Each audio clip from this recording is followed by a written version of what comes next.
যে সূরাগুলোকে আল্লাহ রাসূল সাল্লাল্লাহু আলাইহি ওয়াসাল্লাম বিশেষভাবে তেলাওয়াত করতে বলেছেন তেলাওয়াত করবেন। সূরা কাহাফ জুমাবারে তেলাওয়াত করবেন। ফজরের পরে সূরা ইয়াসিন, মাগরিবের পরে ওয়াকিয়া পড়বেন, এশার পরে সূরা মুলক, রাতে ঘুমোতে যাওয়ার আগে সূরা বাকারার শেষ 2 আয়াত। মান কারাআ আয়াতাইন মিন আখিরি সূরাতিল বাকারাতি ফি লাইলাতিন কাফাতা। আল্লাহ নবী বলেন, যে ব্যক্তি রাতে ঘুমোতে যাওয়ার আগে সূরা বাকারার শেষ 2 আয়াত পরে ঘুমাতে যায়, ওই রাতের সেফটি সিকিউরিটি প্রোটেকশনের জন্য এই আয়াত দুইটাই যথেষ্ট হয়ে যায়। 3 কুল পড়বেন, 3 কুল।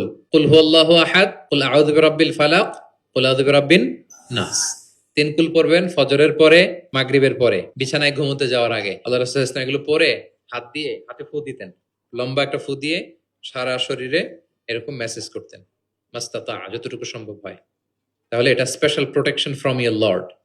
হ্যাঁ, শয়তানের বিপরীতে, ব্ল্যাক ম্যাজিক, জাদু টোনা বানের বিপরীতে প্রোটেকশন নিলেন কার কাছ থেকে?